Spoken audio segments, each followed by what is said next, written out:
పెహల్గావ్ దాడిపై కాంగ్రెస్ బీజేపీల మధ్య ఇప్పుడు tweet war నడుస్తోంది. దాడి తర్వాత ప్రధాని మోదీ ఎక్కడ అంటూ కాంగ్రెస్ ట్వీట్ చేస్తే గాయబంటూ ట్వీట్ చేశారు కాంగ్రెస్ ట్వీట్పై బీజేపీ ఆగ్రహం వ్యక్తం చేస్తోంది.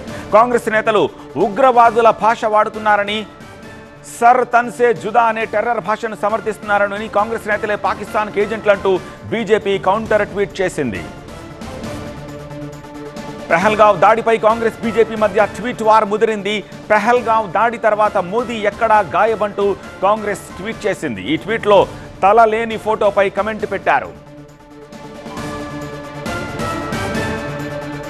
అయితే కాంగ్రెస్ ట్వీట్పై బీజేపీ నేతలు మండిపడుతున్నారు. తల లేని ఫోటోలను విడుదల చేయడం ఉగ్రవాదులకు అలవాటని, సర్ తన్ను జుదా అనే స్లోగన్ను సమర్థిస్తూ కాంగ్రెస్ నేతలు ట్వీట్ చేశారని బీజేపీ మండిపడింది. కాంగ్రెస్ నేతలు పాకిస్తాన్ ఏజెంట్లని బీజేపీ ట్వీట్ చేసింది. సిద్ధరామయ్యతో పాటు పలువురు నేతలు పాకిస్తాన్కు మద్దతుగా మాట్లాడుతున్నారని బీజేపీ ఫోటో విడుదల చేసింది. రాబర్ట్ వాద్రా, మణిశంకర్ అయ్యర్, హరిప్రసాద్, సైఫుద్దీన్ సోజ్ లాంటి కాంగ్రెస్ నేతలు పాకిస్తాన్ ఏజెంట్లని బీజేపీ తీవ్ర విమర్శలు చేసింది.